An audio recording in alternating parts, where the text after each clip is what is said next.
Olá pessoal, então hoje a gente vai continuar falando sobre a lei de Coulomb, tá? Eu trouxe alguns pontos aqui nessa videoaula que complementam a aula anterior, beleza? Mas antes eu vou dar uma dica a vocês aqui para que vocês melhorem, otimizem o seu momento de aprendizagem, tá? Então assista essa videoaula até o fim para você ter acesso a todo o conteúdo, tá? Acesse a atividade na descrição do vídeo, responda as questões propostas.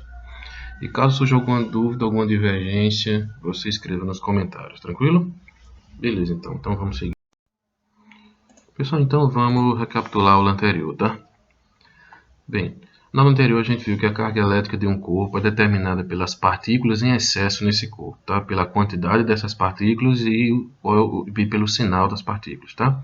E pode ser calculada através dessa expressão aqui, ó, Q igual a N vezes E, onde Q é a carga elétrica total do corpo, tá? N é justamente a quantidade de partículas em excesso e é ele que é responsável pelo sinal também da carga. Se essas partículas forem positivas, então a carga total é positiva. Se essas partículas forem negativas, a carga total é negativa, tá? E esse é a carga elétrica elementar que a gente viu na aula anterior, tá? As unidades de carga elétrica mais comuns são milicoulomb, microcoulomb e o nanocoulomb. Isso aqui eu não falei na aula anterior não, mas ele de vez em quando aparece nos problemas, tá? Dessas três aqui, então, o milicoulomb e o microcoulomb é a mais frequente, são as mais frequentes. Eu acho que o microcoulomb é a mais frequente, é o que mais aparece. As cargas elétricas são pontuais ou pontuais, né? A gente viu que essas partículas eletrizadas, elas possuem dimensões que são desprezíveis em relação às distâncias envolvidas no problema, tá? Então, elas são chamadas de pontuais ou pontuais porque têm característica de ponto. O módulo da força elétrica é diretamente proporcional ao módulo das cargas e inversamente proporcional ao quadrado da distância entre elas, e pode ser calculado através da expressão matemática da lei de Coulomb, tá? Que é essa aqui, tá? Podendo ser essa força aqui de atração ou de repulsão, tranquilo? Então tudo isso aqui foram os pontos principais que a gente viu na aula anterior, tá? Beleza, então agora vamos iniciar a aula de hoje.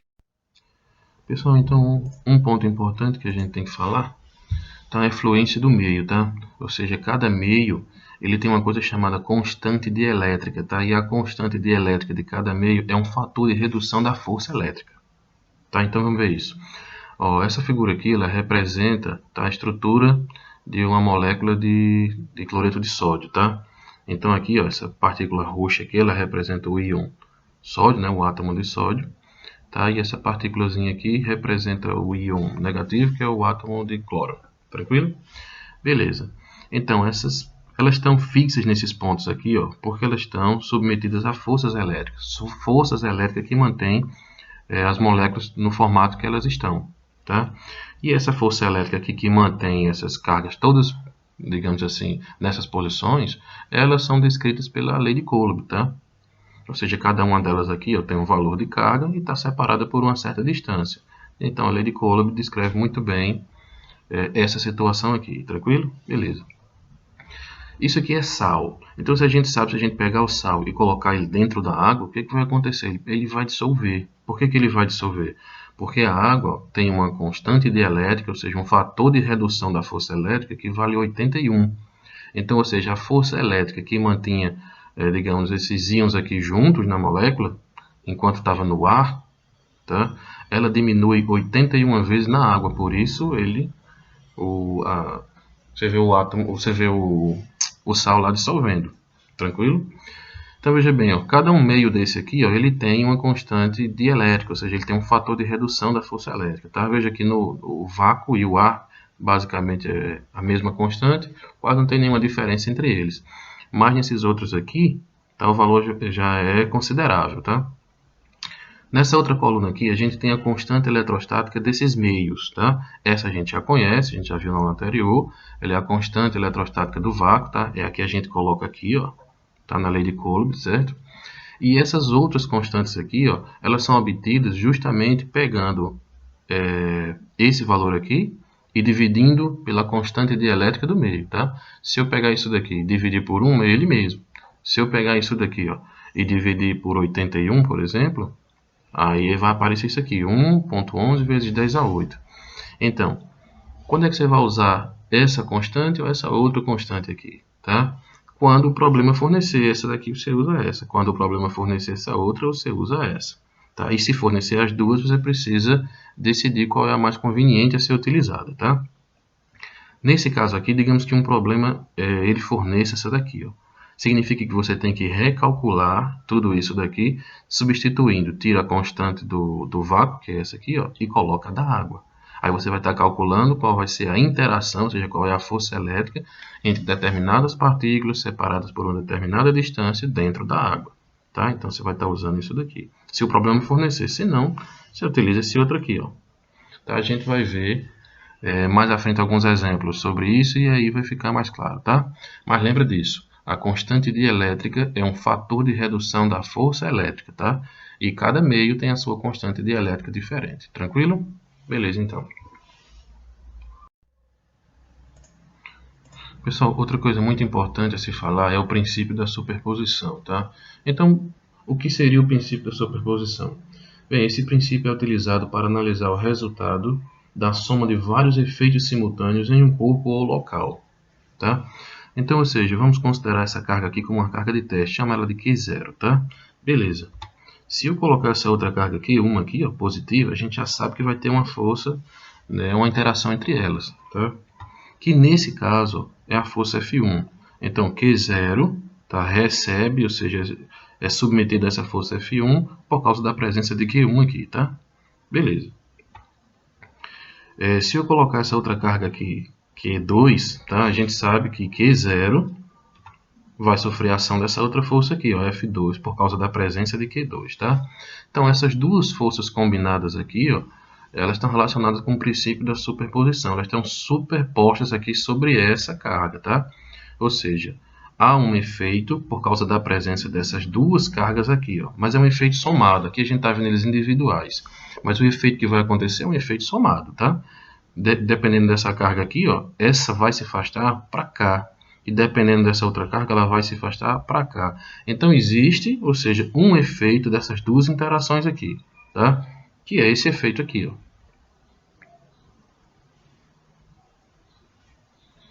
A força resultante, tá? Então, ou seja, ela provavelmente se movimentaria nessa direção aqui, ó. Tá certo? Por causa da força resultante entre essas duas forças aqui. Beleza. Pessoal, então, o princípio da superposição ele pode ser escalar ou vetorial, tá? Nesse caso aqui é vetorial. Como é que seria um escalar? Vou dar só uma pausa aqui só para a gente relembrar sobre escalares e vetores, tá? Imagine que isso aqui fosse, digamos, um ponto onde eu desejo medir a temperatura por causa da influência de duas fontes térmicas aqui, ó. Tá? A temperatura é uma grandeza escalar. Então, digamos que por causa dessa fonte térmica aqui, eu tivesse aqui um aumento de temperatura de 10 graus.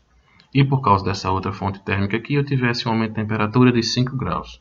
Então, o aumento, ou seja, o efeito que eu estaria medindo aqui de 15 graus Celsius, tá, seria uma superposição por causa da presença dessas duas fontes térmicas aqui, tá? Então, isso seria uma soma direta. Você faria essa soma da forma que você conhece, a gente conhece, uma soma direta. Tranquilo? Mas no caso, isso aqui são vetores. E a soma de vetores é algo bem particular. Num caso como esse aqui, ó, tá? A soma de vetor seria essa aqui, ó, tá? Então, essa força resultante seria calculada por essa expressão aqui, tá?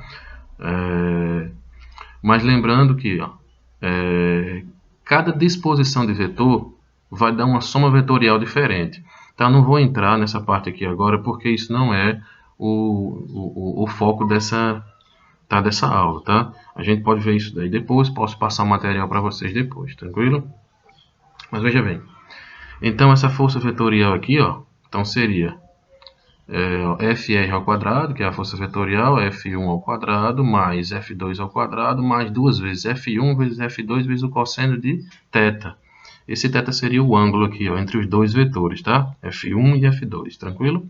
Então, essa seria uma forma de calcular isso daqui. Mas o que acontece? Calcular essas forças vetoriais aqui, ó, tá? Essas forças resultantes aqui, é uma coisa muito comum, não é muito que se pede. É mais fácil acontecer uma situação seguinte. onde eles colocam dois vetores assim e eles pedem apenas para você marcar, dizer qual é o vetor resultante. E aí, utilizando essa regra que a gente fez aqui, ó, a regra do paralelogramo, onde você traça, tá, uma reta aqui, ó, paralela a esse vetor e traça essa retazinha paralela a esse outro vetor. Tá, o vetor resultante vai ter origem na origem dos dois vetores e vai ter extremidade no encontro dessas retas paralelas. Tá? Então, esse aqui seria o vetor correto. Tranquilo? Beleza? Digamos que a gente coloque uma outra carga aqui. Ó. Tá? Então, a gente sabe que essa carga aqui é negativa e que a força que ela vai aplicar nessa carga aqui, zero aqui, ó, é uma força de atração. Tá? Então, de novo, a gente tem uma nova situação aqui, uma nova superposição aqui, vetorial, tá? Que vai modificar de novo a força resultante sobre essa partícula. Então, de novo, a gente traça a regra do paralelogramo, tá? Beleza? E traça o novo vetor que representa a nova força resultante.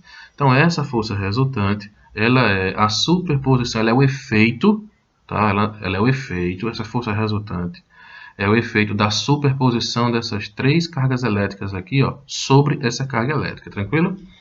Então, a superposição a gente vai praticamente assim visualizar ela através da força elétrica resultante que ela vai causar em uma determinada partícula por causa da presença de outras partículas eletrizadas ali próximo. Tranquilo? Beleza. Pessoal, então agora vamos ver, tá, a interpretação da constante dielétrica do meio. A gente já estudou a constante dielétrica, sabe que ela é um fator de redução da força elétrica, e a gente estudou também superposição. Vamos utilizar esses dois conceitos aqui, tá? Então veja bem, imagine que você está fazendo essa experiência aqui no vácuo. Então você tem duas placas eletrizadas aqui, tá? Uma com carga positiva, a placa A, outra com carga negativa, a placa B, e que entre elas você coloque uma carga elétrica, tá? Positiva. Então a gente sabe que aqui vai haver uma superposição, tá? Vai haver uma força aqui, ó, resultante da superposição das duas placas sobre essa carga aqui. Essa carga positiva da placa positiva vai repelir essa carga elétrica, né, para cá. E essa carga negativa aqui, ó, vai atrair essa carga elétrica para cá. Então essa força F0, ela é uma superposição do efeito dessas duas placas sobre essa carga. Tranquilo? Beleza? Essa força F0, vamos ficar chamando ela de força original, tá? A força da primeira experiência, original. Tranquilo? Lembra que essa experiência está sendo feita no vácuo. Agora vamos fazer essa mesma experiência na água, tá? Vamos colocar as mesmas placas com a mesma carga elétrica distantes, utilizando a mesma distância aqui, tá? Beleza. Então esses desenhozinhos azuis aqui, eles vão representar a molécula da água, tá? A molécula da água é uma molécula polar. Por quê? A água tem carga elétrica positiva e carga elétrica negativa. Mas o centro dessas cargas elétricas não são o mesmo. Então, a água tem uma molécula polar. Tranquilo? No momento em que eu fizer essa experiência aqui dentro da água, haverá uma polarização das moléculas da água. Tá certo? Vai ficar desse jeito, vão ficar dispostas dessa forma aqui. Essas cargas aqui no meio, elas se anulam. Certo? Vai sobrar só essas cargas aqui, ó, próximas às placas. Tranquilo? Então a configuração é essa aqui, ó. Então aqui a gente tem, ó, as cargas polarizadas, tá? Por causa do meio. Tranquilo? Beleza, então colocando novamente aquela carga elétrica no meio dessas placas aí, agora dentro da água, além dessa força original aqui, ó, que ela sofre por causa das placas eletrizadas, ela vai sofrer essa outra força aqui, ó, chamada de força de polarização ou força polarizada, por causa da presença das cargas do meio, tá? Beleza, então, ou seja, agora, a força, ou seja, a interação, a superposição dessas forças aqui agora, ó, vai gerar uma resultante menor. Tá? Ou seja, a força que vai atrair essa carga para cá vai ser menor, né?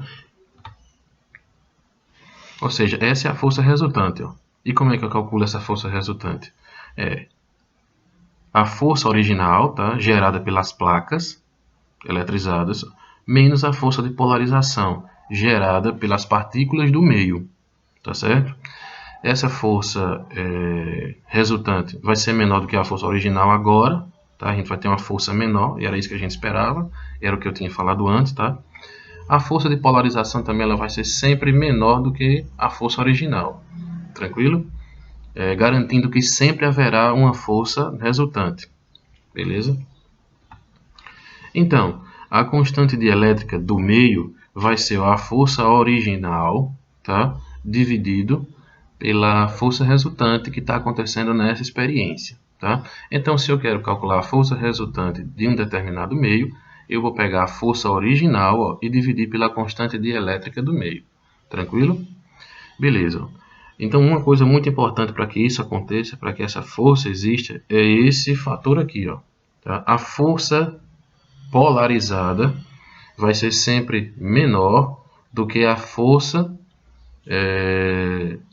original. Tá? Então, ou seja, a carga elétrica polarizada vai ser sempre menor do que a carga elétrica que gerou a polarização. Tranquilo? Nesse caso aqui, ó, essa força aqui a gente sabe que é do meio, tá? No caso da água. E essa outra aqui é das placas. Beleza? Tranquilo até aí, pessoal? Qualquer dúvida, escreve aí nos comentários, tá? Pessoal, então vamos fazer um exemplo para a gente fazer uma aplicação dos conceitos que foram trabalhados aqui, tá? Então veja bem, ó. Uma carga elétrica pontual positiva Q1 igual a 0,23 microcoulomb é colocada a uma distância R igual a 3 centímetros de uma outra carga também pontual negativa Q2 igual a menos 0,6 microcoulomb, que é essa situação aqui, tá? Carga positiva, carga negativa separadas por uma distância R, tá? E aqui está a força de atração entre elas. Então, para calcular essa força, a gente vai utilizar direto a lei de Coulomb, tá? A expressão matemática da lei de Coulomb. Beleza, os dados que a gente tem em mão, né, é a constante eletrostática, tá? 9 vezes 10 a 9, que a gente já sabe, constante do vácuo. Q1 é 0,23 microcoulomb, mas esse micro a gente já sabe que ele é 10 a menos 6, tá? Então, aqui você está vendo 2,3, como é que isso acontece? Essa vírgula que está aqui, ela passa para cá uma casa decimal, tá? Para a direita, fazendo surgir uma potência de 10 negativa de menos 1, porque foi um deslocamento da vírgula aqui, tá? Uma casa decimal. Então, surge uma potência de 10 menos 1. Soma com o menos 6 daqui, aparece menos 7. Então, 2,3 vezes 10 a menos 7 coulomb é o valor da carga 1. A mesma coisa acontece com a carga 2, tá? Mesmo procedimento. E a distância de 3 centímetros, esse C, o fator matemático dele, é 10 a menos 2, tá? Para transformar para metro. Então, 3 centímetros é 3 vezes 10 a menos 2 metros. Tranquilo? Beleza. Aplicando esses valores aqui, ó, na equação, a gente vai ter o seguinte, ó, 9 vezes 10 a 9, que é a constante, vezes o valor das cargas. Então, 2,3 vezes 10 a menos 7, vezes 6 vezes 10 a menos 7. Faltou uma coisa importante aqui. Veja que essa carga aqui ela é negativa, tá? Ó. Mas aqui ela vem positiva.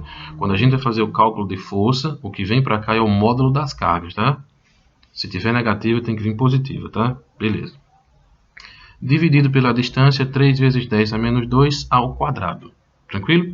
Fazendo essa conta aqui, a gente vai fazer assim, ó, 9 vezes 2,3, tá? Vezes 6, isso vai dar 124,2. Se vocês quiserem acompanhar aí, é uma boa ideia, tá? Pega esse 124,2, multiplica pela base 10, né? Porque é tudo base 10 aqui. E a gente vai somar os expoentes. 9 mais menos 7 mais menos 7. Isso vai dar menos 5. Então vai ficar 124 vezes 10 é menos 5, tá? Dividido, mas resolvendo aqui, ó. 3 ao quadrado é 9. E menos 2 vezes 2 é menos 4. Então vai ficar aqui embaixo 9 vezes 10 é menos 4. Então, dividindo o valor de cima pelo de baixo, vai aparecer 13,8. Tá? 13,8 vezes 10 a menos 1. 13,8 vezes 10 a menos 1, ou seja, multiplicar por 10 a menos 1 é a mesma coisa que dividir por 10. Então, 13,8 dividido por 10 aparece aqui 1,38 newtons. Então, essa é a força, tá, que a carga 2 está aplicando na carga 1. Tranquilo? Então, aí ele pergunta, qual o valor da força F2 que Q1 exerce sobre Q2, né? Se é maior, menor ou é igual. Na realidade é igual, tá? Então a força que Q1 exerce sobre Q2 é a mesma coisa que Q2, é a mesma força que Q2 exerce sobre Q1, tranquilo? Então ela vale 1,38 newtons, tá? Por quê? Isso obedece à terceira lei de Newton, tá? Essas forças elétricas, elas são pares de ação e reação, ou seja, elas têm o mesmo módulo, tá? Têm a mesma direção e sentidos opostos, tranquilo? Vai ser sempre assim. Na letra C ele diz, olha, se as cargas Q1 e Q2 estivessem mergulhadas em benzeno, qual seria o módulo da força de atração entre elas? Então, a força de atração seria 1,38 é a força no vácuo, tá? Só que a constante dielétrica do benzeno é 2,3. Então, dividindo 1,38 por 2,3, a gente vai ter uma força de 0,6 newtons. Tranquilo? Então, essa é a força de interação entre essas cargas elétricas a distância de 3 centímetros, tá? Mergulhadas em benzeno. Tranquilo? Beleza? Pessoal, qualquer dúvida escreve aí, tá? E eu vou respondendo vocês, tá? Então, valeu. Muito obrigado. A gente se vê no próximo vídeo.